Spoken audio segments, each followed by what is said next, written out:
મારી રજૂઆત એવી છે કે મેં આજથી 7 મહિના પહેલા પોલીસ ડિપાર્ટમેન્ટમાંથી મારું સ્વૈચ્છિક રાજીનામું મૂકેલું. સ્વૈચ્છિક રાજીનામું એટલા માટે મૂકેલું કે ખેડૂતો સાથે અત્યાચાર જે અન્યાય થાય છે ને નાના લોકોને જે ન્યાય નથી મળતો ને એમનો અવાજ બનવા માટે.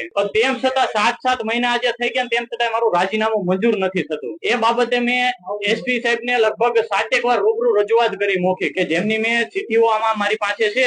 હરેક ચિઠ્ઠીમાં લખેલું છે કે મારું રાજીનામું મંજૂર કરવામાં આવે. તેમ છતાંય મારું રાજીનામું મંજૂર કરવામાં નથી આવતું, પરંતુ મને ખોટી ધમકીઓ આપવામાં આવે છે. કે જયારે મારા પરિવારના સભ્યો જયારે એસપી સાહેબને રજૂઆત કરવા માટે આવેલા કે અમારા દીકરાને પોલીસ ડિપાર્ટમેન્ટમાં નોકરી નથી કરવી, એમને સમાજ સેવા કરવી છે, તો આપ સાહેબ એમનું રાજીનામું સ્વીકારી લ્યો. તો ખરેખર મને ન્યાય આપીને મારું રાજીનામું સ્વીકારવું જોઈએ. તો મને ન્યાય આપવાને બદલે એસપી સાહેબ દ્વારા મને એવું કહેવામાં આવ્યું, મારા પરિવારને એવું કહેવામાં આવ્યું કે તમારા દીકરાને કયો ચૂપચાપ નોકરી કરે, જો નોકરી નહીં કરે ને ચૂપચાપ તો એમને ખોટા કેસ કરી અને લોકઅપમાં બેસાડી દેશું, એમની જિંદગી બરબાદ કરી નાખશું, એમનું કરિયર જ્યાં ચાલુ નહીં થાય ને એ પેલા પૂરું કરી દેશું. હવે વિચાર કરો, જે રક્ષક છે, જે ખાખી પહેરે છે અને ખાખી જો હણશે તો આમ જનતાનું શું થશે? જે ખેડૂતો સાથે અત્યાચાર થાય છે, અન્યાય થાય છે, જે નાના લોકોને ખરેખર એમનો અવાજ દબાવવામાં આવે છે, એમને ન્યાય નથી મળતો, એમનો અવાજ બનવા માટે